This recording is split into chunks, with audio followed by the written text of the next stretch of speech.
I appreciate your problems.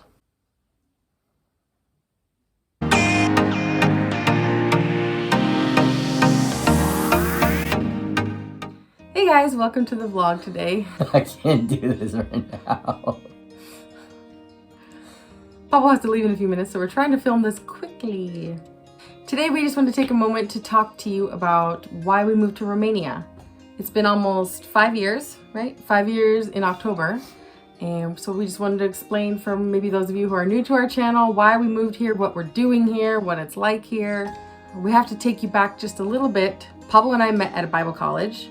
And while we were there, we also met a few other friends, and they started a band called The Ineloquent. We're gonna put a link down in the description to the band. You can go and listen to their music. They are pretty awesome.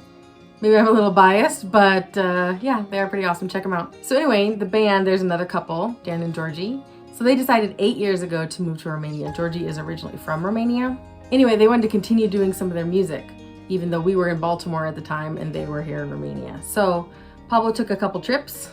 Yeah, the moment that I arrived to the airport the very first time, it was one of those feelings where I felt like, wow, this could be home, or this is home.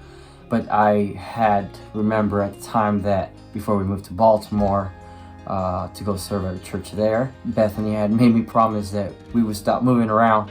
So as soon as those thoughts came to my mind on the plane, as soon as we arrived, I kind of just said, okay, I'm not even gonna consider that, but that urge to call Romania home continue to grow every time I traveled back. Before the last trip, the second trip, I basically just told Bethany, we gotta pray about it. When he went on his first trip, I know Pablo well enough to know that that is something he would like to do, is to move. I definitely was against it at first. We had Carolina. She was only 1.5. Not even. Something like that at the time. Around one at the time when he started taking the trips, and I knew that was something he wanted to do, but I was not on board yet. So I knew it was going to take me a little bit longer. I didn't even know until I got here. Yeah, but I know you. But He's a dreamer. He likes to dream big. I wasn't even dreaming about moving out here. It's just, I knew. It's weird. It did take me a lot longer to get on board with that. But yeah, once I decided that, things kind of happened quickly after that. We set up a time. Pablo wanted me to come and visit and see what it was like before we moved. But I started thinking about it, and I was like, if God is calling us to move there, why do we need to spend all that extra money to come out and visit? Why do we need to mess up Carolina's sleep schedule? Like, from Baltimore, it's a 7-hour difference. Like, why do we need to go through jet lag all that, all those times? If God called us there, I'm just gonna go. So we decided not to visit beforehand. So I had never seen it. I'd never even been to Europe. Once we got on that plane, we were going there to move. So I'd never seen it before, just in the pictures that he showed me. Yeah, talk about faith. That was like the perfect illustration for faith. Carolina's shoving notes under the door. So we got a storage unit. We packed everything up, put it in there, because at that time we thought maybe we'd only be here for a couple years, maybe. 2 years was just so there was no sense in getting rid of all of our stuff. Carolina turned 3. You turned something? We won't talk about that. Carolina turned 3, and then Pablo just booked our tickets for his birthday. He wanted us to move on his birthday. Because I like flying on my birthday. Yeah, Pablo's a big fan of airplanes and flying. We got to see, after a couple days, we got to see Dracula's castle. The city center. Yeah, so it was really cool, really neat to spend those few days just kind of seeing the city.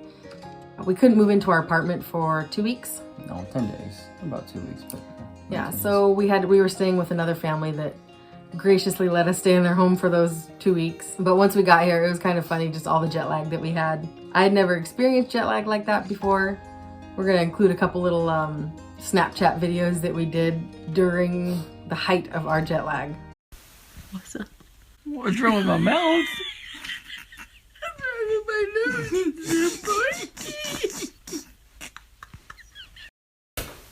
Hello. Hello, Carolina. Let me a final for the Bible tells me so. And no one's really one. We can hear us squawk.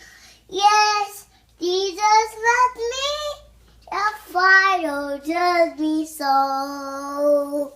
So, I mean, you'd already experienced it before. My first experience is it's hard to describe unless you've been through that yourself. It's just overwhelming.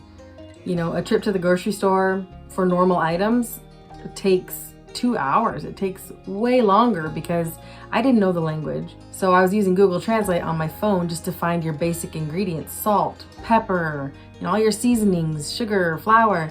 I didn't know what any of those were, so I had to find the word, then look for it. You know, stores are set up different. I'd say even the first year of grocery shopping just took a lot longer trying to find what we need. The first year is still ongoing. Now we have our favorite stores. We know what we want, where. Until they change it every week. That's true. But I do remember it was like our 3rd week here, and I decided I wanted to make potato soup for a bunch of people. So I went to the grocery store and I was trying to find that, you know, like the Jimmy Dean sausage, the roll sausage. I was trying to find that kind of a breakfast sausage to put in the soup. I had no clue what I was looking for. They don't carry that brand here. And so I finally found a roll of something. And I figured, you know, it looks the same. Let's try it. I got everything ready. I was gonna add the meat, and I open it up and it's literally like Spam. It's like solid bologna basically in this shape. It was awful. But I'd already had the soup ready, so we chopped it up and put it in and made it work. That's good. But so just things like that. It's definitely different. I'm going to show you a picture of one of the open markets that they have here that a lot of people do their produce shopping in.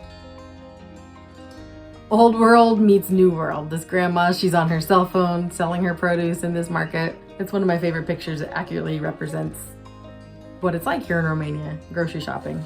We've shared in previous vlogs before about kind of what we're doing here. Pablo's focusing a lot on building the ultimate Frisbee team here, which is tough, which we've had a few videos on that before. If you don't know, it stands for Transylvania Ultimate Frisbee.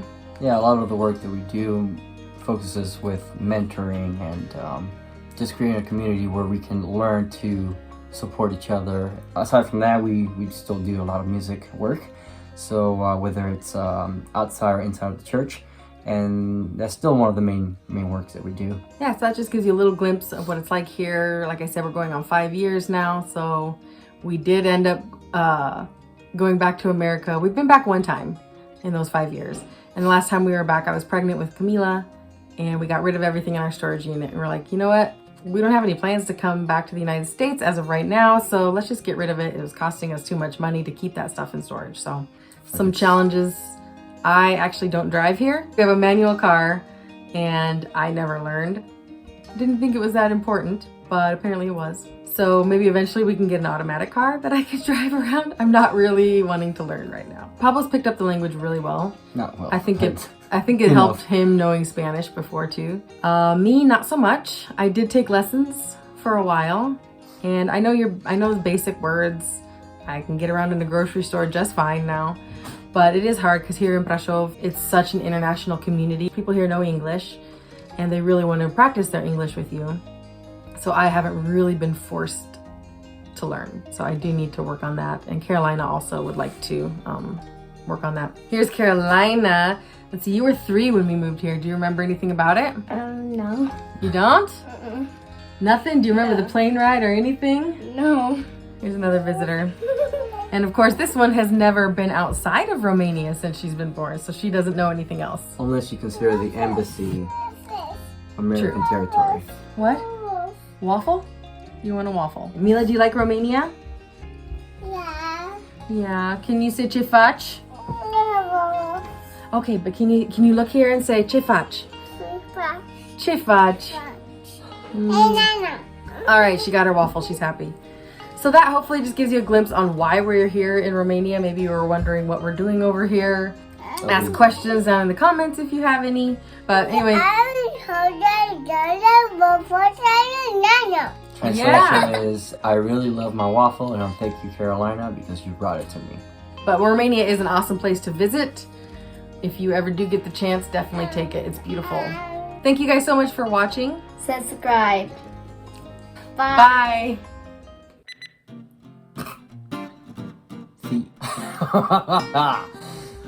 This is awkward. You say Romania way too much. Okay. Yeah.